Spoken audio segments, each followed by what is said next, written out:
Hello students, Navodaya foundation ಅರ್ಪಿಸುವ ಮೇ 13 ಮತ್ತು 14ರ ಕನ್ನಡದಲ್ಲಿ ದಿ ಹಿಂದೂ ಸುದ್ದಿ ವಿಶ್ಲೇಷಣೆಗೆ ತಮಗೆಲ್ಲರಿಗೂ ಸ್ವಾಗತ. ಸುದ್ದಿ ವಿಶ್ಲೇಷಣೆಯನ್ನ ಪ್ರಾರಂಭ ಮಾಡೋದಕ್ಕೆ ಮುಂಚೆ ನಿಮಗೊಂದು ಸೂಚನೆ ಇದೆ. ಮೈಸೂರಿನ ನವೋಪ್ರಮತಿ ಸಂಸ್ಥೆ ಹಾಗೂ ಬೆಂಗಳೂರಿನ UPSC ಎರಡೂ ಸಂಸ್ಥೆಗಳು ಕೊಲ್ಯಾಬರೇಟ್ ಆಗಿ IAS KAS ತರಬೇತಿ ಪಡೆಯಬೇಕು ಅಂತಿರ್ತಕ್ಕಂಥ ವಿದ್ಯಾರ್ಥಿಗಳಿಗೆ ಸ್ಕಾಲರ್ಶಿಪ್ ಪ್ರೋಗ್ರಾಮ್ ಅನ್ನ ಅರೇಂಜ್ ಮಾಡ್ತಾ ಇದ್ದಾರೆ.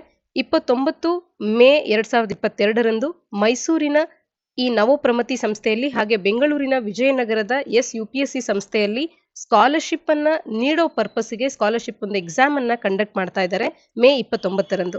ಹಾಗಾಗಿ ಸ್ಕಾಲರ್ಶಿಪ್ ಪಡಿಬೇಕು ಅಂತ ಹೇಳಿ ಹಂಬಲಿಸ್ತಿರ್ತಕ್ಕಂಥ ಯಾವುದೇ ಅಭ್ಯರ್ಥಿಗಳು ಕೂಡ ಈ ಒಂದು ಪರೀಕ್ಷೆಯನ್ನ ಅಟೆಂಡ್ ಮಾಡಿ ಸ್ಕಾಲರ್ಶಿಪ್ ನ ಮುಖಾಂತರವಾಗಿ IAS KAS ಪರೀಕ್ಷೆಗೆ ಸಿದ್ಧತೆಯನ್ನ ನಡೆಸಿ. ಸಂಚಿಕೆಯ ಮೊದಲ article the India hypertension control initiative ಅನ್ನುವಂಥದ್ದು. ಇದನ್ನ GS ಪೇಪರ್ 2ನ ಅಡಿಯಲ್ಲಿ ಹೆಲ್ತ್ ಅಥವಾ ಆರೋಗ್ಯ ಅನ್ನುವಂಥ ಪಠ್ಯಕ್ರಮದ ಅಡಿಯಲ್ಲಿ ಓದ್ಕೊಳ್ಬಹುದಾಗುತ್ತೆ. ಇಂಡಿಯಾ ಹೈಪರ್ಟೆನ್ಷನ್ ಕಂಟ್ರೋಲ್ ಇನಿಷಿಯೇಟಿವ್ ಅನ್ನುವಂಥ ಒಂದು ಪ್ರಾಜೆಕ್ಟ್ ಅನ್ನ ಭಾರತದಲ್ಲಿ ಹೊರತಂದಿರತಕ್ಕಂಥದ್ದು. ಇದು ಹತ್ತಿರ 23% 2.1 ಮಿಲಿಯನ್ ಇಂಡಿಯನ್ಸ್ಗಳೇನು BP ಅನ್ನ ಈಗಾಗಲೇ ಹೊಂದಿದ್ದಾರೆ. ಈ 2.1 ಮಿಲಿಯನ್ ಪೈಕಿ 23% ಮಂದಿ ಅನ್ಕಂಟ್ರೋಲ್ಡ್ ಬ್ಲಡ್ ಪ್ರೆಷರ್ ಅನ್ನ ಹೊಂದಿರುವಂತವರಿಗೆ ಇದನ್ನ ಹೈಪರ್ ಟೆನ್ಷನ್ ಕಂಟ್ರೋಲ್ ಇನಿಷಿಯೇಟಿವ್ ಅನ್ನ ಹೊರತರ್ತಾ ಇರತಕ್ಕಂಥದ್ದು ಭಾರತ ಸರ್ಕಾರ. ಇಲ್ಲಿ ಬ್ಲಡ್ ಪ್ರೆಷರ್ ಅನ್ನ 2.5 ಕ್ರೋರ್ ಇಂಡಿವಿಜುವಲ್ಸ್ ಗಳ BP ಅನ್ನ ಮ್ಯಾನೇಜ್ ಮಾಡುವಂಥದ್ದು ಇದರ ಉದ್ದೇಶ. 5 lakh deaths up to 5 lakh deaths ಅನ್ನುವಂಥದ್ದು ಡ್ಯೂ ಟು ಕಾರ್ಡಿಯೋವ್ಯಾಸ್ಕ್ಯುಲರ್ ಡಿಸೀಸಸ್ ನಿಂದಾಗಿ ಮುಂದಿನ 10 ವರ್ಷಗಳಲ್ಲಿ ಆಗಲಿದೆ. ಹಾಗಾಗಿ ಬ್ಲಡ್ ಪ್ರೆಷರ್ ಅನ್ನ ಕಡಿಮೆ ಮಾಡಬೇಕಾಗಿರ್ತಕ್ಕಂಥದ್ದು ನಮ್ಮ ಆರೋಗ್ಯ ಕ್ಷೇತ್ರದಲ್ಲಿ ನಾವು ಗಣನೀಯವಾಗಿ ಗಮನ ಹರಿಸಬೇಕಾಗಿರ್ತಕ್ಕಂಥ ಒಂದು ಇಂಪಾರ್ಟೆಂಟ್ ಏರಿಯಾ ಆಗುತ್ತೆ. ಆರ್ಟಿಕಲ್ನ ಹಿನ್ನೆಲೆಯಲ್ಲಿ ಹೈಪರ್ ಟೆನ್ಷನ್ ಬಗ್ಗೆ ಮಾಹಿತಿಯನ್ನ ತಿಳ್ಕೊಳ್ತಾ ಹೋಗೋಣ. ಹೈಪರ್ ಟೆನ್ಷನ್ ಅಂದ್ರೆ ಇದು ಒಂದು ರೀತಿಯ ಬ್ಲಡ್ ಪ್ರೆಷರ್ ಅಂತಾನೂ ಕೂಡ ಇದಕ್ಕೆ ಕರಿತೇವೆ. ಬ್ಲಡ್ ಪ್ರೆಷರ್ ಅನ್ನುವಂಥದ್ದು it is the force exerted by circulating body against the walls of the body's arteries. ಅಂದ್ರೆ ನಮ್ಮ ಬಾಡಿಯ ಆರ್ಟರೀಸ್ಗಳು ಅಂತ ಏನಿರ್ತವೆ, ಈ ಆರ್ಟರೀಸ್ಗಳಾಗಿರಬಹುದು ಅಥವಾ ಮೇಜರ್ ಬ್ಲಡ್ ವೆಸಲ್ಸ್ ಅಂತ ಹೇಳಿ ನಮ್ಮ ಬಾಡಿಯಲ್ಲಿ ಇರ್ತಕ್ಕಂಥ ಬ್ಲಡ್ ವೆಸಲ್ಸ್ಗಳಾಗಿರಬಹುದು. ನಮ್ಮ ಬಾಡಿಯ ಆರ್ಟರೀಸ್ ಅಥವಾ ಬ್ಲಡ್ ವೆಸಲ್ಸ್ಗಳ ಒಂದು ವಾಲ್ಸ್ ಏನಿರುತ್ತೆ, ಇವುಗಳ ವಿರುದ್ಧವಾಗಿ ಬ್ಲಡ್ ಏನಾದರೂ ಸರ್ಕ್ಯುಲೇಟ್ ಆಗ್ತಾ ಇದ್ರೆ ಇದಕ್ಕೆ ಅಂತ ಹೇಳಿ ಫೋರ್ಸ್ ಎಕ್ಸರ್ಟ್ ಆಗಿರುವಂಥ ಫೋರ್ಸ್ ಅನ್ನ ಬ್ಲಡ್ ಪ್ರೆಷರ್ ಅಂತ ಹೇಳಿ ಕರಿತೇವೆ. Force exerted by circulating blood against the walls of the body's arteries and the major blood vessels in the body, ಇದನ್ನ BP ಅಥವಾ ಬ್ಲಡ್ ಪ್ರೆಷರ್ ಅಂತ ಹೇಳಿ ಕರೆಯುವಂಥದ್ದು. ಹೈಪರ್ ಟೆನ್ಷನ್ ಅಂತ ಅಂದ್ರೆ ಯಾವಾಗ ಈ BP ಅನ್ನುವಂಥದ್ದು ಹೆಚ್ಚಿನದಾಗಿರುತ್ತೆ, ಅದನ್ನ ಟೂ ಹೈ ಇದ್ದಂಥ ಸಂದರ್ಭದಲ್ಲಿ ಹೈಪರ್ ಟೆನ್ಷನ್ ಅಂತ ಹೇಳಿ ಕರೆಯುವಂಥದ್ದು. Having systolic blood pressure level greater than or equal to 140 millimetre ಮರ್ಕ್ಯುರಿಗಿಂತ ಹೆಚ್ಚಿನದಾಗಿ ಇದ್ದಂಥ ಸಂದರ್ಭದಲ್ಲಿ, ಅಂದ್ರೆ having systolic blood pressure level greater than 140 millimetre mercury ಇಷ್ಟಿದ್ದಂಥ ಸಂದರ್ಭದಲ್ಲಿ ಇದನ್ನು ನಾವು ಹೈಪರ್ ಟೆನ್ಷನ್ ಹೈ BP ಅಂತ ಹೇಳಿ ಕರೆಯುವಂಥದ್ದು.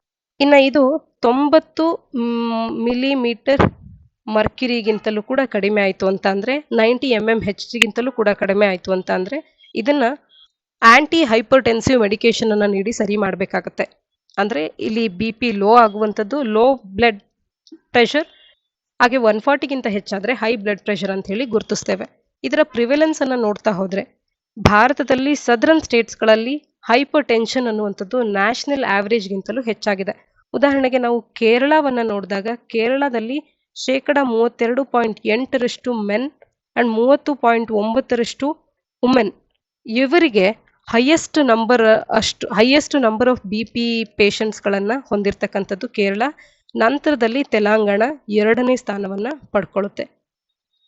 ಇಡೀ ದೇಶವನ್ನ ನೋಡಿದಾಗ 21.3% ಆಫ್ ವುಮೆನ್ ಹಾಗೆ 24% ಆಫ್ ಮೆನ್ಗೆ ಅಂಡ್ ಅಬೌವ್ 15 ವರ್ಷ ಮೇಲ್ಪಟ್ಟಿರ್ತಕ್ಕಂಥ ದೇಶದ ಇಷ್ಟು ಮಂದಿಗೆ ಹೈಪರ್ ಟೆನ್ಷನ್ ಈಗಾಗಲೇ ಭಾರತದಲ್ಲಿ ಇರ್ತಕ್ಕಂಥದ್ದು. ಇದರ ಪ್ರಿವಿಲೆನ್ಸ್ ಸಾಕಷ್ಟು ಹೆಚ್ಚಿನದಾಗಿದೆ ಅನ್ನುವಂಥದ್ದನ್ನು ನಾವಿಲ್ಲಿ ಕಾಣಬಹುದಾಗುತ್ತೆ.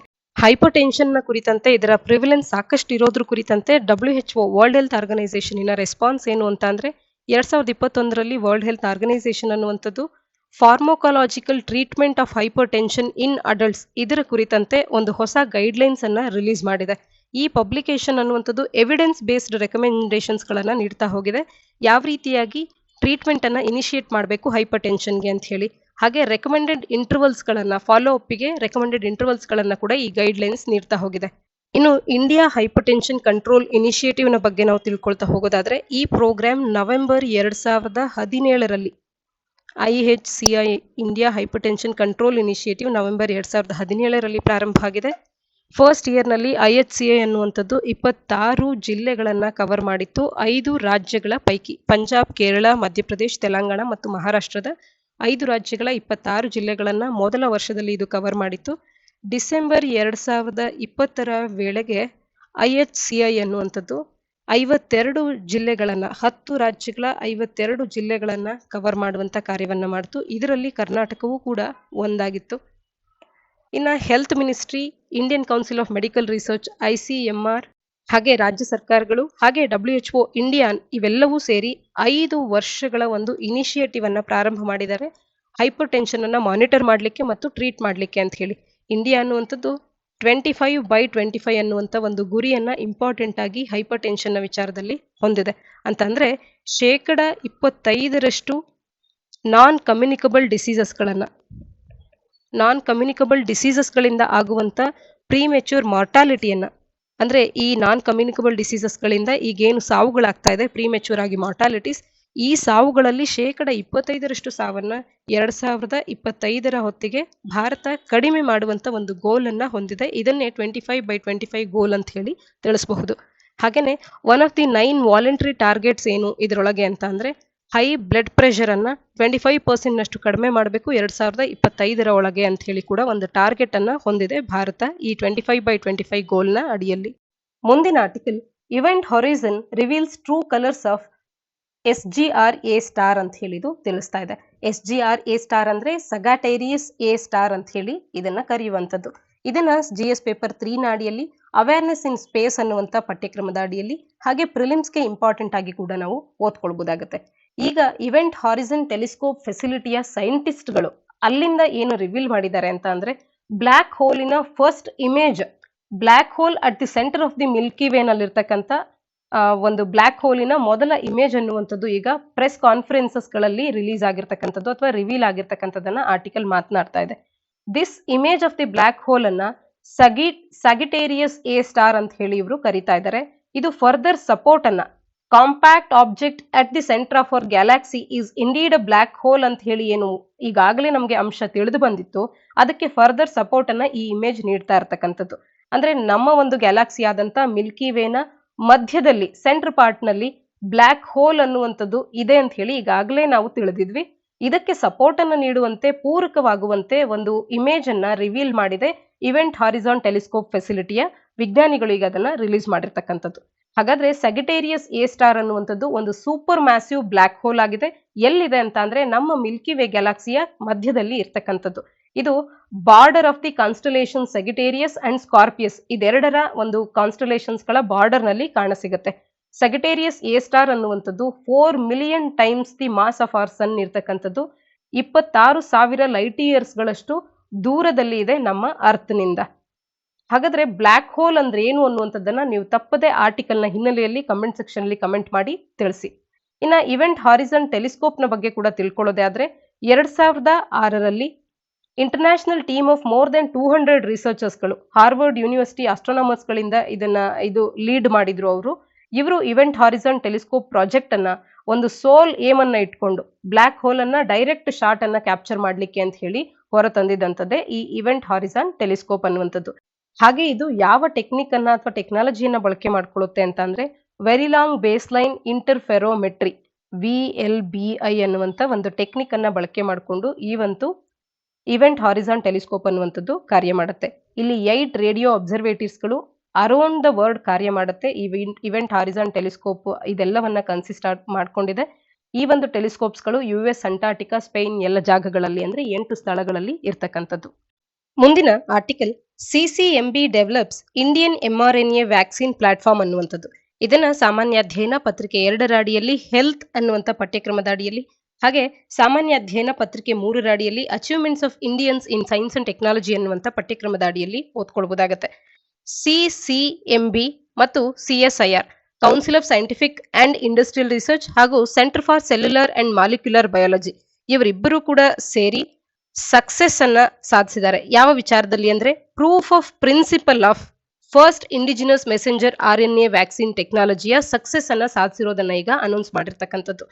ಮೊದಲ ಭಾರತೀಯವಾಗಿ ಬಂದಿರತಕ್ಕಂಥ ಅಂದ್ರೆ ಇಂಡಿಜಿನಸ್ ಆದಂತ messenger RNA mRNA vaccine technology, ಭಾರತದ ಮೊದಲ ಇಂಡಿಜಿನಸ್ mRNA ವ್ಯಾಕ್ಸಿನ್ ಟೆಕ್ನಾಲಜಿಯನ್ನ ಈಗ ಕಂಡುಹಿಡಿದಿರ್ತಕ್ಕಂಥದ್ದು. ಇದು ಸಕ್ಸೆಸ್ಫುಲ್ ಆಗಿದೆ ಅಂತ ಹೇಳಿ ತಿಳಿಸ್ತಾ ಇರ್ತಕ್ಕಂಥದ್ದು. ಯಾರು ಅಂದ್ರೆ CSIR ಮತ್ತು CCMB,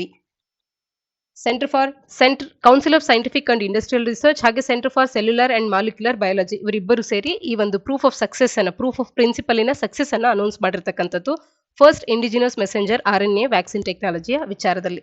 ಇದು mRNA ವ್ಯಾಕ್ಸಿನ್ ಅನ್ನುವಂಥದ್ದೇನು Gennova bio based self replicating RNA ಇಂದ ಡೆವಲಪ್ ಆಗ್ತಾ ಇತ್ತು. ಇದಕ್ಕಿಂತ ವಿಭಿನ್ನವಾಗಿರ್ತಕ್ಕಂಥದ್ದು. ರಿಸರ್ಚರ್ಸ್ ಗಳ ಪ್ರಕಾರ ಈ ಟೆಕ್ನಾಲಜಿ ಅನ್ನುವಂಥದ್ದು ready to be transfer to any interested company, ಅಷ್ಟರ ಹಂತಕ್ಕೆ ಇವಾಗಲೇ ಇದು ಬೆಳೆದು ನಿಂತಿದೆ. ಹ್ಯೂಮನ್ ಟ್ರಯಲ್ಸ್ ಗಳನ್ನ ನೆಕ್ಸ್ಟ್ ಸ್ಟೆಪ್ ನಲ್ಲಿ ಮಾಡಲಿದ್ದಾರೆ. ಹಾಗೆ ಈ ವ್ಯಾಕ್ಸಿನ್ ಅನ್ನ ಮಾರ್ಕೆಟ್ಗೆ ತರೋದಕ್ಕೆ ರೆಗ್ಯುಲೇಟರಿ ಅಪ್ರೂವಲ್ ಅನ್ನ ಕೂಡ ಈಗ ಕೇಳುವಂತ ಸ್ಥಿತಿಯಲ್ಲಿ ಇರ್ತಕ್ಕಂಥದ್ದು. ಪ್ರೂಫ್ ಆಫ್ ಪ್ರಿನ್ಸಿಪಲ್ ಅನ್ನ ಪ್ರೂಫ್ ಆಫ್ ಕಾನ್ಸೆಪ್ಟ್ ಅಂತ ಕೂಡ ಇಲ್ಲಿ ಕರೀತಾ ಇದ್ದಾರೆ. ಇದರ ಅರ್ಥ realisation of a certain method or idea in order to demonstrate its feasibility. ಅಂದ್ರೆ ಈ ಒಂದು ಐಡಿಯಾ ಅಥವಾ ಒಂದು ಮೆಥಡ್ ಏನ್ ಫಾಲೋ ಮಾಡ್ತಿದ್ದಾರೆ ಇದು ಸರಿ ಇದೆ ಅಂತ ಹೇಳಿ ತೋರಿಸುವಂತದ್ದು. ಯಾತಕ್ಕಾಗಿ ಅಂತ ಅಂದ್ರೆ ಇದನ್ನ ಫೀಸಿಬಲ್ ಆಗಿ ಎಷ್ಟರ ಮಟ್ಟಿಗೆ ನಾವು ಬಳಕೆ ಮಾಡ್ಕೊಳ್ಬಹುದು, ಇನ್ ಪ್ರಿನ್ಸಿಪಲ್ ಇದನ್ನ ಎಷ್ಟರ ಮಟ್ಟಿಗೆ ಬಳಕೆ ಮಾಡ್ಕೊಳ್ಬಹುದು, ಮತ್ತು ಇದರ ಥಿಯರಿ ಪ್ರಾಕ್ಟಿಕಲ್ ಪೊಟೆನ್ಶಿಯಲ್ ಅನ್ನ ವೆರಿಫೈ ಮಾಡುವಂಥದ್ದು. ಈ ಒಂದು ಥಿಯರಿ ಅನ್ನುವಂಥದ್ದು ಪ್ರಾಕ್ಟಿಕಲ್ ಪೊಟೆನ್ಶಿಯಲ್ ಅನ್ನ ಹೊಂದಿದೆ, ಅಂದ್ರೆ ಇದು ನಮಗೆ ಸೂಕ್ತವಾಗುವಂಥದ್ದು ಅಂತ ಹೇಳಿ ಇನ್ ಪ್ರಿನ್ಸಿಪಲ್ ನಲ್ಲಿ ತೋರಿಸೋದಕ್ಕೆ ಒಂದು ಕಾನ್ಸೆಪ್ಟ್, ಪ್ರೂಫ್ ಆಫ್ ಕಾನ್ಸೆಪ್ಟ್ ಅಥವಾ ಪ್ರೂಫ್ ಆಫ್ ಪ್ರಿನ್ಸಿಪಲ್ ಅಂತ ಹೇಳಿ ಕರಿತೇವೆ. ಹಾಗಾದ್ರೆ mRNA ವ್ಯಾಕ್ಸಿನ್ ಟೆಕ್ನಾಲಜಿ ಅಂದ್ರೆ ಏನು, ಮೊದಲಿಗೆ ನಾವು ಅದನ್ನು ತಿಳ್ಕೊಳ್ಳೋಣ. mRNA ವ್ಯಾಕ್ಸಿನ್ಸ್ಗಳು mRNA ಅನ್ನ ಬಳಕೆ ಮಾಡ್ಕೊಳ್ಳುತ್ತೆ.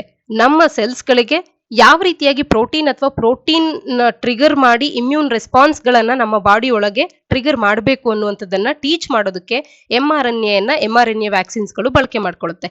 ಈ ಒಂದು ಇಮ್ಯೂನ್ ರೆಸ್ಪಾನ್ಸ್ ಸಿಸ್ಟಮ್ ಅನ್ನುವಂಥದ್ದು ಆಂಟಿಬಾಡೀಸ್ ಗಳನ್ನ ಪ್ರೊಡ್ಯೂಸ್ ಮಾಡುತ್ತೆ.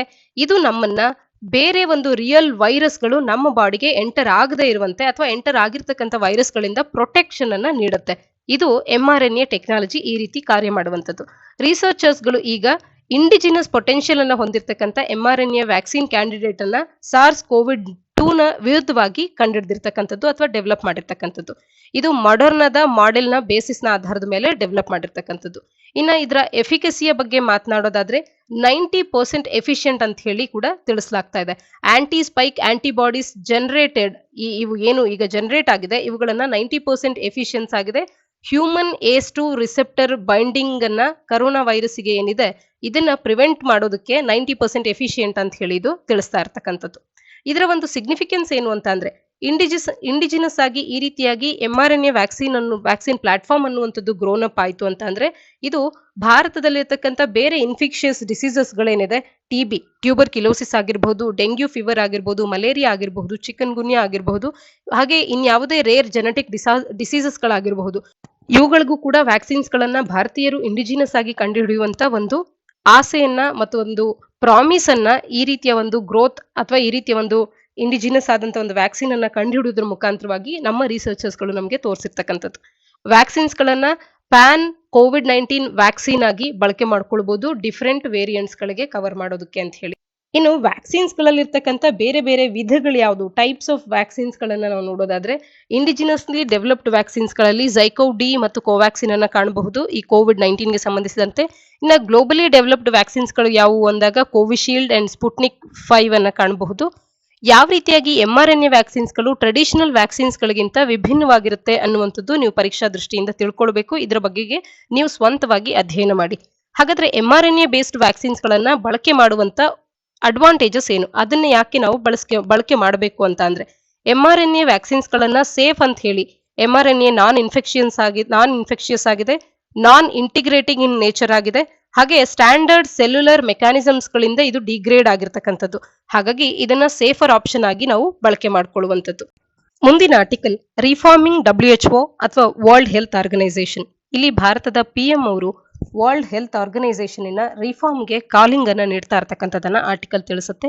ಇಲ್ಲಿ ಹೆಡ್ಸ್ ಆಫ್ ದಿ ಕಂಟ್ರೀಸ್ ನ ಒಂದು ಸೆಕೆಂಡ್ ಗ್ಲೋಬಲ್ COVID-19 ಕಾನ್ಫರೆನ್ಸ್ ನ ಈ ಒಂದು ಪ್ಯಾಂಡಮಿಕ್ಕಿನ 3ನೇ ವರ್ಷದ ಸಂದರ್ಭದಲ್ಲಿ ಜರುಗಿದಂತ ಸಂದರ್ಭದಲ್ಲಿ ಪ್ರೈಮ್ ಮಿನಿಸ್ಟರ್ ಮೋದಿ ಅವರು ಕೆಲವೊಂದು ವಿಚಾರಗಳನ್ನ ಮಾತನಾಡಿದ್ದಾರೆ. ಅದರಲ್ಲಿ ಮಚ್ ಡಿಸ್ಕಸ್ಡ್ ಮ್ಯಾಟರ್ ಏನು ಅಂತ ಅಂದ್ರೆ WHO ಅನ್ನ ರಿಫಾರ್ಮ್ ಮಾಡುವಂಥದ್ದು, ರಿವ್ಯಾಂಪಿಂಗ್ ದ ವರ್ಲ್ಡ್ ಹೆಲ್ತ್ ಆರ್ಗನೈಸೇಷನ್ ಬಗ್ಗೆ ಭಾರತದ ಪ್ರಧಾನ ಮಂತ್ರಿ ಮೋದಿಯವರು ಮಾತನಾಡಿರ್ತಕ್ಕಂಥದ್ದು. ಎಸ್ಪೆಷಲಿ ಈ WHO initial handling of COVID-19 pandemic ನ ವಿಚಾರದಲ್ಲಿ ಸಾಕಷ್ಟು ರಿಫಾರ್ಮ್ಸ್ ಗಳನ್ನ ನಾವು ತರಬೇಕಾಗುತ್ತೆ. ಈ ಒಂದು ಇನಿಷಿಯಲ್ ಹ್ಯಾಂಡ್ಲಿಂಗ್ ನ ವಿಚಾರದಲ್ಲಿ ಏನು ರಿಫಾರ್ಮ್ಸ್ ಗಳ ಅವಶ್ಯಕತೆ ಇತ್ತು, ಅದನ್ನ ಸಾಕಷ್ಟು ಕಂಟ್ರೀಸ್ ಗಳು ಕೂಡ ಈಗ ಬ್ಯಾಕಿಂಗ್ ಅಪ್ ಮಾಡ್ತಾ ಇದೆ. ಅಂದ್ರೆ WHO ದಲ್ಲಿ ರಿಫಾರ್ಮ್ಸ್ ಗಳ ಅವಶ್ಯಕತೆ ಇದೆ ಅಂತ ಹೇಳಿ ತಿಳಿಸ್ತಾ ಇರ್ತಕ್ಕಂಥದ್ದು. ವರ್ಲ್ಡ್ ಹೆಲ್ತ್ ಆರ್ಗನೈಸೇಷನ್ ಅಥವಾ ವಿಶ್ವ ಆರೋಗ್ಯ ಸಂಸ್ಥೆಯಲ್ಲಿ ಯಾತಕ್ಕಾಗಿ ಈ ರೀತಿಯ ಸುಧಾರಣೆಗಳ ಅವಶ್ಯಕತೆ ಇದೆ ಅಂತ ಅಂದ್ರೆ, growth and scope of the corona virus disease ಅನ್ನುವಂಥದ್ದು ಕೆಲವೊಂದು ರಿಕ್ವೆಸ್ಟ್ ಗಳನ್ನ ನಮಗೆ ಪ್ರಾಂಪ್ಟ್ ಮಾಡಿದೆ. Increased international public health collaboration ಅನ್ನುವಂಥದ್ದು ಅಂತಾರಾಷ್ಟ್ರೀಯ ಮಟ್ಟದಲ್ಲಿ ಆಗಬೇಕಾಗುತ್ತೆ.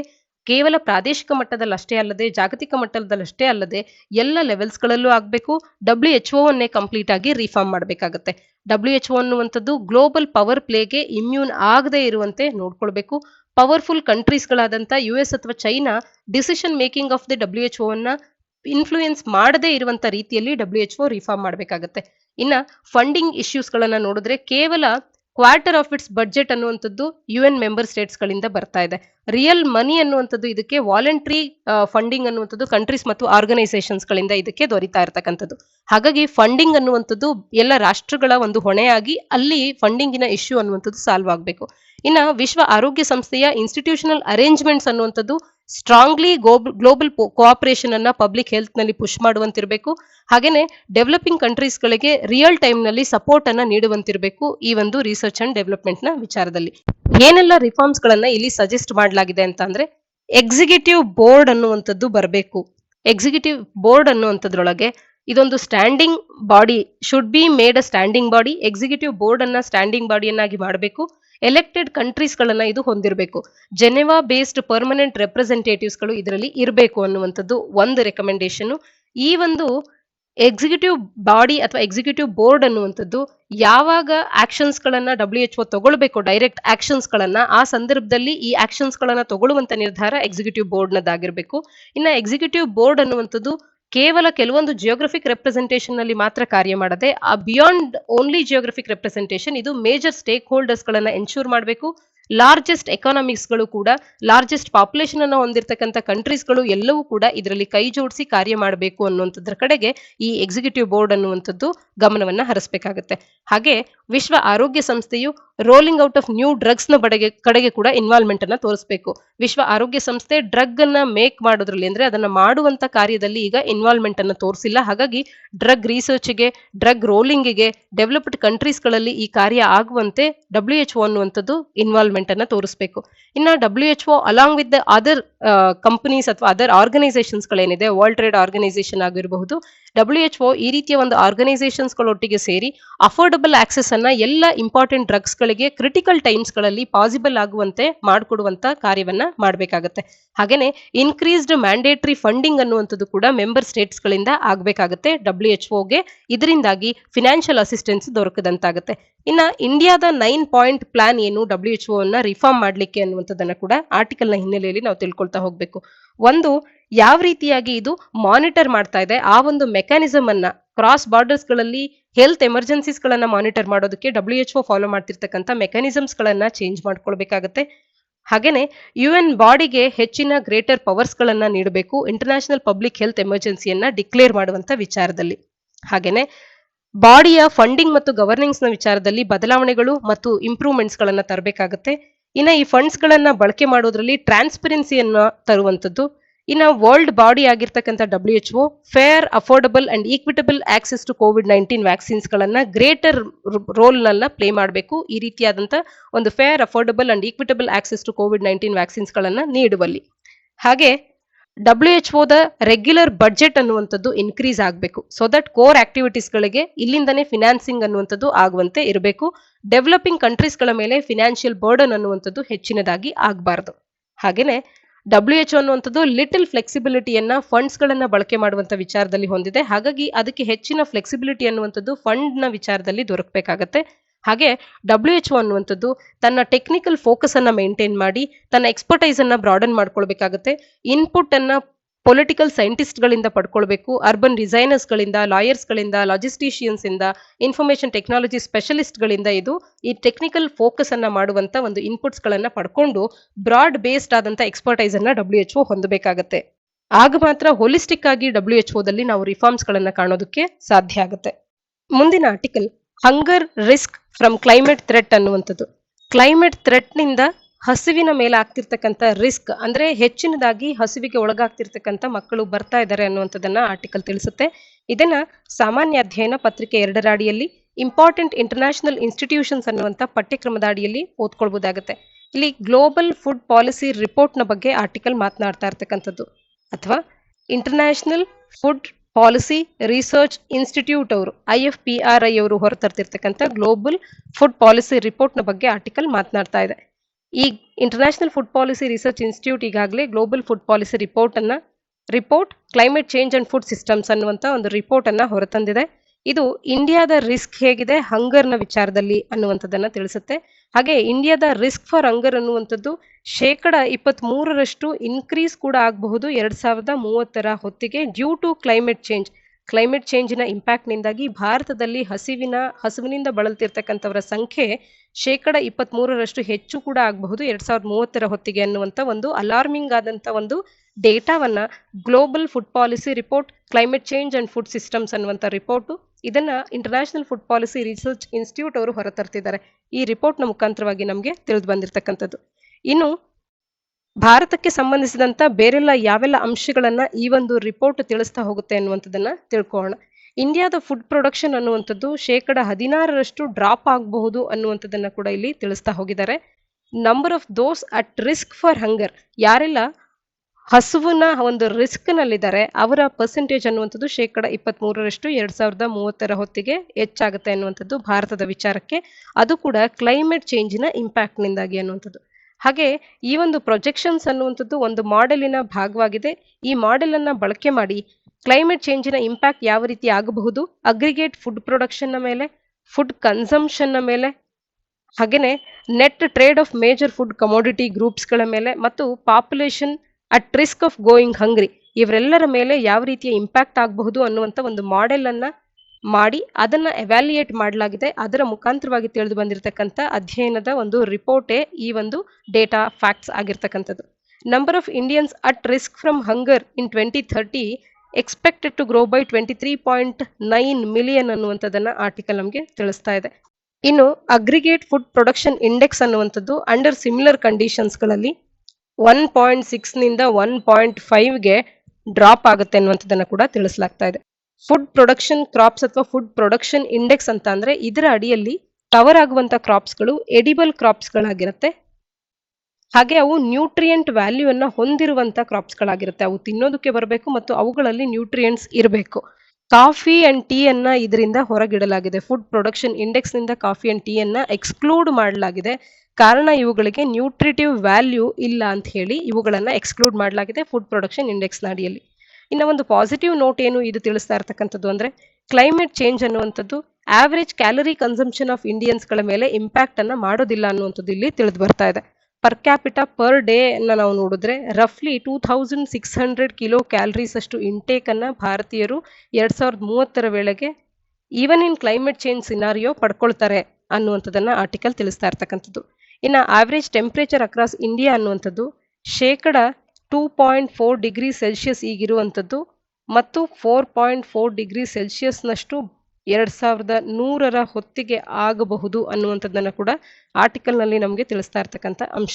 ಸಮ್ಮರ್ ಹೀಟ್ ವೇವ್ಸ್ ಅನ್ನುವಂಥದ್ದು ಅಂದ್ರೆ ಬೇಸಿಗೆಯಲ್ಲಾಗುವಂಥ ಹೀಟ್ ವೇವ್ಸ್ ಟ್ರಿಪಲ್ ಕೂಡ ಆಗಬಹುದು ಅನ್ನುವಂಥದ್ದನ್ನ ಆರ್ಟಿಕಲ್ ತಿಳಿಸ್ತಾ ಇದೆ. 2100ರ ವೇಳೆಗೆ ಹೀಟ್ ವೇವ್ಸ್ಗಳು ಟ್ರಿಪಲ್ ಆಗುವಂಥದ್ದನ್ನ ಇಲ್ಲಿ ನಾವು ಕಾಣಬಹುದು. ಇನ್ನು ಗ್ಲೋಬಲಿ ಏನ್ ತಿಳಿಸುತ್ತೆ, ಮುಖ್ಯವಾದ ಹೈಲೈಟ್ಸ್ ಏನು ರಿಪೋರ್ಟ್ ನಲ್ಲಿ ಅಂದ್ರೆ ಗ್ಲೋಬಲ್ ಫುಡ್ ಪ್ರೊಡಕ್ಷನ್ ಅನ್ನುವಂಥದ್ದು 60% ಹೆಚ್ಚಾಗಲಿದೆ. Will grow by 60% over 2010 levels by 2050. 2010ಕ್ಕೆ ಹೋಲಿಕೆ ಮಾಡಿದಾಗ 2050ರವರೆಗೆ ನಾವು ನೋಡಿದಾಗ 60% food production capacity of globe ಅನ್ನುವಂಥದ್ದು ಇನ್ಕ್ರೀಸ್ ಆಗುತ್ತೆ ಕ್ಲೈಮೇಟ್ ಚೇಂಜ್ ಆಗಿಯೂ ಕೂಡ. ಹಾಗೆ ಪರ್ ಕ್ಯಾಪಿಟಾ ಕನ್ಸಂಪ್ಷನ್ ಲೆವೆಲ್ಸ್ ಅನ್ನುವಂಥದ್ದು ಡೆವಲಪಿಂಗ್ ಕಂಟ್ರೀಸ್ಗಳಲ್ಲಿ will remain less than half of those in developed countries. ಅಂದ್ರೆ ಡೆವಲಪ್ಡ್ ಈಗಾಗಲೇ ಅಭಿವೃದ್ಧಿ ಹೊಂದಿರತಕ್ಕಂಥ ಅಭಿವೃದ್ಧಿಶೀಲ ರಾಷ್ಟ್ರಗಳಿಗೆ ಕಂಪೇರ್ ಮಾಡಿದಾಗ ಅಭಿವೃದ್ಧಿ ಹೊಂದುತ್ತಿರ್ತಕ್ಕಂಥ ರಾಷ್ಟ್ರಗಳ ಪರ್ ಕ್ಯಾಪಿಟಾ ಕನ್ಸಂಪ್ಷನ್ ಅಂದ್ರೆ ತಲೆ ಒಬ್ಬರಿಗೆ ಎಷ್ಟು ಕನ್ಸಂಪ್ಷನ್ ಅನ್ನ ಮಾಡ್ತಾರೆ ಅನ್ನುವಂಥದ್ದು ಅದು ಅಂದ್ರೆ ಅಭಿವೃದ್ಧಿ ಹೊಂದುತ್ತಿರುವ ರಾಷ್ಟ್ರಗಳಲ್ಲಿ ಅರ್ಧದಷ್ಟಾಗುತ್ತೆ ಅಭಿವೃದ್ಧಿ ಹೊಂದಿರುವ ರಾಷ್ಟ್ರಗಳಿಗೆ ಕಂಪೇರ್ ಮಾಡಿದಾಗ. ಇನ್ನು ಪ್ರೊಸೆಸ್ಡ್ ಫುಡ್ಡಿನ ಡಿಮ್ಯಾಂಡ್ ಅನ್ನುವಂಥದ್ದು ಗ್ರೋಯಿಂಗ್ ಪ್ರೊಡಕ್ಷನ್ ಆಫ್ ಆಯಿಲ್ ಕ್ರಾಪ್ಸ್ಗಳಿಂದಾಗಿ ಈ ಡಿಮ್ಯಾಂಡ್ ಅನ್ನುವಂಥದ್ದು ಕೂಡ ಹೆಚ್ಚಾಗ್ತಾ ಇರ್ತಕ್ಕಂಥದ್ದು. ಆಯಿಲ್ ಕ್ರಾಪ್ಸ್ಗಳ ಪ್ರೊಡಕ್ಷನ್ ಕೂಡ ಹೆಚ್ಚಾಗ್ತಾ ಇದೆ, ಪ್ರೋಸೆಸ್ಡ್ ಫುಡ್ಡಿನ ಡಿಮ್ಯಾಂಡ್ ಕೂಡ ಹೆಚ್ಚಾಗುತ್ತೆ. 2050 ಹೊತ್ತಿಗೆ ಪ್ರೊಡಕ್ಷನ್ ಆಫ್ ಪ್ರೋಸೆಸ್ಡ್ ಫುಡ್ ಆಗಿರಬಹುದು ಅಥವಾ ಪ್ರೊಡಕ್ಷನ್ ಆಫ್ ಆಯಿಲ್ ಅನ್ನುವಂಥದ್ದು ಹೆಚ್ಚಾಗುತ್ತೆ. ಮೋರ್ ದನ್ ಡಬಲ್ ಆಗುತ್ತೆ south east Asia, west and central ಆಫ್ರಿಕಾದ ರೀಜನ್ ನಲ್ಲಿ. ಇನ್ನು ಈ ಫುಡ್ ಪ್ರೊಡಕ್ಷನ್ ಅನ್ನುವಂಥದ್ದು ಕ್ಲೈಮೇಟ್ ಚೇಂಜ್ ನ ಮೇಲೆ ಯಾವ ರೀತಿ ಇಂಪ್ಯಾಕ್ಟ್ ಮಾಡುತ್ತೆ ಅಂತ ಅಂದ್ರೆ, ಫುಡ್ ಸಿಸ್ಟಮ್ ಆಕ್ಟಿವಿಟೀಸ್ಗಳು, ಉದಾಹರಣೆಗೆ ಫುಡ್ ನ ಪ್ರೊಡ್ಯೂಸ್ ಮಾಡೋದಾಗಿರ್ಬೋದು, ಟ್ರಾನ್ಸ್ಪೋರ್ಟ್ ಮಾಡೋದಾಗಿರ್ಬೋದು, ಅವುಗಳನ್ನ ಸ್ಟೋರ್ ಮಾಡುವಂಥದ್ದಾಗಿರಬಹುದು, ಮತ್ತು ಗ್ರೀನ್ ಹೌಸ್ ಗ್ಯಾಸಸ್ಗಳ ಎಮಿಷನ್ಸ್ಗಳ ವಿಚಾರ ಆಗಿರಬಹುದು, ಇವೆಲ್ಲವೂ ಕೂಡ ಕ್ಲೈಮೇಟ್ ಚೇಂಜ್ಗೆ ಒಂದು ರೀತಿಯಾಗಿ ಕಾಂಟ್ರಿಬ್ಯೂಷನ್ ಅನ್ನ ನೀಡ್ತಾ ಹೋಗುತ್ತೆ. Of these sources live stock production ಅನ್ನುವಂಥದ್ದು ಲಾರ್ಜೆಸ್ಟ್ ಆಗಿ ಈ ಕ್ಲೈಮೇಟ್ ಚೇಂಜ್ಗೆ ಅಕೌಂಟ್ ಮಾಡುವಂಥದ್ದು ಅಥವಾ ಕಾಂಟ್ರಿಬ್ಯೂಟ್ ಮಾಡುವಂಥದ್ದು. 14.5% ಗ್ರೀನ್ ಹೌಸ್ ಗ್ಯಾಸಸ್ ಎಮಿಷನ್ಸ್ಗಳು ಈ ಲೈಫ್ ಸ್ಟಾಕ್ ನಿಂದನೇ ಆಗುತ್ತೆ. ಲೈಫ್ ಸ್ಟಾಕ್ ಪ್ರೊಡಕ್ಷನ್ ನಿಂದ 14.5% ಗ್ರೀನ್ ಹೌಸ್ ಗ್ಯಾಸಸ್ ಎಮಿಷನ್ಸ್ ಅನ್ನುವಂಥದ್ದು ಆಗುತ್ತೆ. ರುಮಿನೆಂಟ್ ಅನಿಮಲ್ಸ್ಗಳ ಮೀಟ್ ಆಗಿರಬಹುದು, ಕ್ಯಾಟಲ್ ಗೋಟ್ಸ್ಗಳ ಮೀಟ್ ಆಗಿರಬಹುದು, ಇವುಗಳು ಕೂಡ ಎಮಿಷನ್ ಇಂಟೆನ್ಸಿವ್ ಆಗಿರ್ತಕ್ಕಂಥದ್ದು. ಇನ್ನು global trends in meet and dairy intake ಅನ್ನುವಂಥದ್ದು ಹೆಚ್ಚಾಗ್ತಾನೆ ಇದೆ. 2 ಡಿಗ್ರಿ ಸೆಲ್ಸಿಯಸ್ಗಿಂತನೂ ಕೂಡ ಪ್ರೀ ಇಂಡಸ್ಟ್ರಿಯಲ್ ಲೆವೆಲ್ಸ್ಗೆ ಅಂದರೆ 1850ರ ಹಿಂದಿನ ವರ್ಷಗಳಿಗೆ ನಾವು ನೋಡಿದಾಗ 2100ರ ವೇಳೆಗೆ ಕೇವಲ 2 ಡಿಗ್ರಿಯಷ್ಟು ಮಾತ್ರವೇ ಗ್ಲೋಬಲ್ ಟೆಂಪರೇಚರ್ ರೈಸ್ ಆಗುವಂತೆ ನೋಡ್ಕೊಳ್ಬೇಕು ಅನ್ನುವಂಥ, ಆದರೆ ಅದನ್ನ 1.5 ಡಿಗ್ರಿಗೇನೆ ಅದನ್ನ ಕಂಟೈನ್ ಮಾಡಬೇಕು ಅಂತ ಹೇಳಿ ಪ್ಯಾರಿಸ್ ಕ್ಲೈಮೇಟ್ ಅಗ್ರಿಮೆಂಟ್ನಲ್ಲಿ ಏನು ನಾವು ಒಂದು ಸ್ಪಷ್ಟವಾದಂಥ ಗುರಿಯನ್ನ ಹೊಂದಿದ್ದೇವೆ. ಈ ರಿಪೋರ್ಟಿನ ಕೆಲವು ಡೇಟಾವನ್ನ ನಾವು ನೋಡ್ತಾ ಇದ್ರೆ ಈ ರೀತಿಯ ಚಾನ್ಸಸ್ ಸಾಕಷ್ಟು ಸ್ಲಿಮ್ ಆಗಿವೆ, ಅಂದ್ರೆ ಇದು ಕಷ್ಟ ಆಗುತ್ತೆ, ಕಷ್ಟ ಸಾಧ್ಯ ಅನ್ನುವಂಥದ್ದನ್ನ ಆರ್ಟಿಕಲ್ ನಮಗೆ ತಿಳಿಸುವಂಥದ್ದು. ಇನ್ನ ಅರ್ಜೆಂಟ್ ಅಂಡ್ ಡ್ರಮ್ಯಾಟಿಕ್ ರಿಡಕ್ಷನ್ ಆಗಬೇಕಾಗಿದೆ ಮೀಟ್ ಅಂಡ್ ಡೈರಿ ಕನ್ಸಂಪ್ಷನ್ ಅಲ್ಲಿ. ಹಾಗೇನೆ ಗ್ರೀನ್ ಹೌಸ್ ಗ್ಯಾಸಸ್ ಎಮಿಷನ್ಸ್ಗಳ ಒಂದು ಎನರ್ಜಿ ಯೂಸೇಜ್ ಅನ್ನುವಂಥದ್ದು ಕಡಿಮೆ ಆಗಬೇಕು, ಗ್ರೀನ್ ಹೌಸ್ ಗ್ಯಾಸಸ್ಗಳ ಎಮಿಷನ್ ಕಡಿಮೆ ಆಗಬೇಕು, ಟ್ರಾನ್ಸ್ಪೋರ್ಟೇಷನ್ ಅದರ್ ಸೋರ್ಸಸ್ಗಳ ಮುಖಾಂತರವಾಗಿ ಗ್ರೀನ್ ಹೌಸ್ ಗ್ಯಾಸಸ್ಗಳ ಎಮಿಷನ್ಸ್ ಕಡಿಮೆ ಆಗುವಂತೆ ನಾವು ಮಾಡಬೇಕಾಗಿದೆ. ಹಾಗಾದ್ರೆ ಗ್ಲೋಬಲ್ ಫುಡ್ ಪಾಲಿಸಿ ರಿಪೋರ್ಟಿನ ರೆಕಮೆಂಡೇಶನ್ಸ್ಗಳೇನು ಅಂತ ಅಂದ್ರೆ, R&D ರಿಸರ್ಚ್ ಅಂಡ್ ಡೆವಲಪ್ಮೆಂಟ್ ಅಲ್ಲಿ ಇನ್ವೆಸ್ಟ್ಮೆಂಟ್ ಹೆಚ್ಚಾಗಬೇಕು ಅನ್ನುವಂಥದ್ದನ್ನ ತಿಳಿಸುತ್ತೆ. ಲ್ಯಾಂಡ್ ಅಂಡ್ ವಾಟರ್ ರಿಸೋರ್ಸಸ್ಗಳನ್ನ ಸರಿಯಾದ ರೀತಿಯಲ್ಲಿ ಮ್ಯಾನೇಜ್ ಮಾಡಿ ಅನ್ನುವಂಥ ಒಂದು ರೆಕಮೆಂಡೇಶನ್ ಅನ್ನ ಕೂಡ ಇದು ತಿಳಿಸ್ತಾ ಇರ್ತಕ್ಕಂಥದ್ದು. ಹೆಲ್ದಿ ಡಯಟ್ಸ್ ಅಂದ್ರೆ ನಾವು ತಿನ್ನುವಂಥ ಆಹಾರದ ಒಂದು ವ್ಯವಸ್ಥೆ ಪದ್ಧತಿ ಅಥವಾ ನಮ್ಮ ಆಹಾರದ ಅಂಶಗಳೇನಿದಾವೆ ಅವು ಹೆಲ್ದಿ ಆಗಿರಬೇಕು ಮತ್ತು ಸಸ್ಟೈನಬಲ್ ಆಗಿರ್ತಕ್ಕಂಥ ಫುಡ್ ಪ್ರೊಡಕ್ಷನ್ಗೆ ಗಮನವನ್ನ ಹರಿಸಿ ಅನ್ನುವಂಥದ್ದು, ಸುಸ್ಥಿರವಾಗಿರುವಂಥ ಫುಡ್ ಪ್ರೊಡಕ್ಷನ್ ಆಗಬೇಕು. ಹಾಗೆ ಎಫಿಷಿಯಂಟ್ ವ್ಯಾಲ್ಯೂ ಚೈನ್ನ ಕಡೆಗೆ ಗಮನವನ್ನು ಹರಿಸಬೇಕಾಗಿದೆ. ಸೋಷಿಯಲ್ ಪ್ರೊಟೆಕ್ಷನ್ ಅಂದ್ರೆ ಪೂರ್ ರೂರಲ್ ಪಾಪ್ಯುಲೇಷನ್ ಅನ್ನು ಕೂಡ ಸೇಫ್ ಗಾರ್ಡ್ ಮಾಡುವಂತೆ ನಮ್ಮ ಅಗ್ರಿಕಲ್ಚರ್ ಆಗಿರಬಹುದು ಅಥವಾ ಬೇರೆ ರೀತಿಯಾದಂಥ ಕಾರ್ಯಗಳು ಆಗಬೇಕು ಅನ್ನುವಂಥದ್ದು. ಹಾಗೆ ಸಸ್ಟೈನಬಲ್ ಪ್ರೊಡಕ್ಷನ್ಗೆ ಫಿನಾನ್ಸಿಂಗ್ ಅನ್ನ ಹೆಚ್ಚುಗೊಳಿಸುವಂಥದ್ದು. ಈ ರೀತಿಯ ರೆಕಮೆಂಡೇಶನ್ಸ್ಗಳನ್ನ ಫುಡ್ ಪಾಲಿಸಿ ರಿಸರ್ಚ್ ಇನ್ಸ್ಟಿಟ್ಯೂಟಿನ ಈ ಒಂದು ಗ್ಲೋಬಲ್ ಫುಡ್ ಪಾಲಿಸಿ ರಿಪೋರ್ಟ್ ಏನು ಹೊರಬಂದಿದೆ ಇದು ತಿಳಿಸ್ತಾ ಇರ್ತಕ್ಕಂಥದ್ದು. ಆರ್ಟಿಕಲ್ನ ಹಿನ್ನೆಲೆಯಲ್ಲಿ ಫುಡ್ ಪಾಲಿಸಿ ರಿಸರ್ಚ್ ಇನ್ಸ್ಟಿಟ್ಯೂಟ್ನ ಬಗ್ಗೆ ಮಾಹಿತಿಯನ್ನು ತಿಳ್ಕೊಳ್ಳೋದಾದ್ರೆ 1975ರಲ್ಲಿ ಈ ಸಂಸ್ಥೆ ಸ್ಥಾಪನೆಯಾಗಿದೆ. ರಿಸರ್ಚ್ ಬೇಸ್ಡ್ ಪಾಲಿಸಿ ಸೊಲ್ಯೂಷನ್ಸ್ಗಳನ್ನ ಇದು ನೀಡ್ತಾ ಹೋಗುತ್ತೆ. ಪಾವರ್ಟಿಯನ್ನ ಸಸ್ಟೈನಬಲ್ ಆಗಿ ರೆಡ್ಯೂಸ್ ಮಾಡಲಿಕ್ಕೆ, ಹಂಗರ್ ಅನ್ನ ಎಂಡ್ ಮಾಡಲಿಕ್ಕೆ ಮತ್ತು ಡೆವಲಪಿಂಗ್ ಕಂಟ್ರೀಸ್ಗಳಲ್ಲಿ ಮಾಲ್ ನ್ಯೂಟ್ರಿಷನ್ ಅನ್ನ ಫೈಟ್ ಮಾಡಲಿಕ್ಕೆ ಇರುವಂತ ಒಂದು ಇಂಪಾರ್ಟೆಂಟ್ ಸಂಸ್ಥೆಯಾಗಿ ಇದು ಕಾರ್ಯ ಮಾಡುತ್ತೆ. IFPRIನ ವಿಷನ್ ಏನು ಅಂತ ಅಂದ್ರೆ world free of hunger and mall nutrition ಅನ್ನುವಂಥದ್ದು. 5 ಇಂಪಾರ್ಟೆಂಟ್ ಸ್ಟ್ರಾಟಜಿಕ್ ರಿಸರ್ಚ್ ಏರಿಯಾಸ್ಗಳ ಮೇಲೆ ಇದು ಫೋಕಸ್ ಮಾಡುತ್ತೆ. ಅವೆಲ್ಲ ಯಾವ ಏರಿಯಾಸ್ಗಳನ್ನು ಅಂತದನ್ನ ನೀವು ಒಂದು ಕಡೆ ನೋಟ್ ಡೌನ್ ಮಾಡಿಕೊಂಡು ಇಟ್ಕೊಳ್ಳಿ. ಇದಿಷ್ಟು ಸಂಚಿಕೆಯ ಸುದ್ದಿ ವಿಶ್ಲೇಷಣೆಯಾಗಿದೆ. ಮುಂದಿನ ಸಂಚಿಕೆಯೊಂದಿಗೆ ಮತ್ತೆ ಸಿಗೋಣ. ಧನ್ಯವಾದ.